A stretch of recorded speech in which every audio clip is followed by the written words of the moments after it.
Praise the lord. ప్రభు అయిన యేసుక్రీస్తు నామమున మీ అందరికీ శుభములు తెలియపరుస్తున్నాను. నేను నిన్ను మరువను. ఆమేన్. చాలామంది చాలా సందర్భాల్లో కొన్ని ప్రమాణాలు చేస్తూ ఉంటారు. ఏంటంటే, నేను నిన్ను మర్చిపోను, నీవు నన్ను మర్చిపోయినా నేను మాత్రం నిన్ను మర్చిపోను, ఎందుకంటే నువ్వు నాకు చాలా ఇష్టము, లేదా నేను నిన్ను చాలా ప్రేమిస్తూ ఉన్నాను కాబట్టి ఎంతమంది మర్చిపోయినా నిన్ను నేను మాత్రం మర్చిపోలేను, నువ్వు నా గుండెల్లో ఉంటావు, లేదా ఇంకొక మాటలు మాట్లాడుతూ ఉంటారు.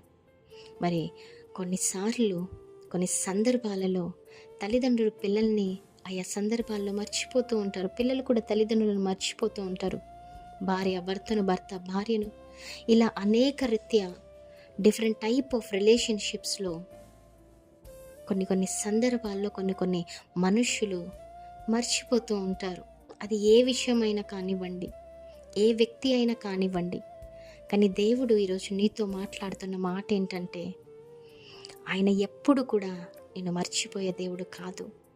చాలామంది అనుకుంటాము, నా ప్రార్థన ఆలకిస్తలేడు, నా ప్రార్థనకు జవాబు వస్తలేదు, దేవుడు నన్ను మర్చిపోయాడేమో, నేను దేవునికి ఇష్టము లేదేమో అనేసి అంటూ ఉంటారు. ఈరోజు దేవుడు నీకు ఇస్తున్న వాగ్దానము, నేను నిన్ను మరువను. నిన్ను ఎంతమంది మర్చిపోయినా, నిన్ను ఎంతమంది విడిచిపెట్టినా, నేను మటుకు నిన్ను ఎన్నటికీ కూడా విడువను, ఎడబాయను, నిన్ను మరచిపోను అనేసి దేవుడి వాగ్దానం చేస్తూ ఉన్నాడు. నమ్మండి, విశ్వసించండి, ఈ వాగ్దానాన్ని ఎత్తిపెట్టి ప్రార్థించండి. దేవుడు ఎప్పుడు కూడా మిమ్మల్ని మరువడండి. ఎంతోమంది నిన్ను బాగా ఇష్టపడిన వ్యక్తులు కూడా కొన్ని సందర్భాల్లో మర్చిపోయి వదిలిపెట్టొచ్చు. కానీ దేవుడు నిన్ను విడిచిపెట్టి వదిలిపెట్టేవాడు కాదు.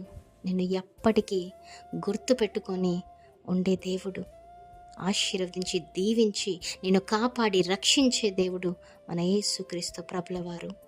ఆమేన్. Praise the Lord. Have a great day.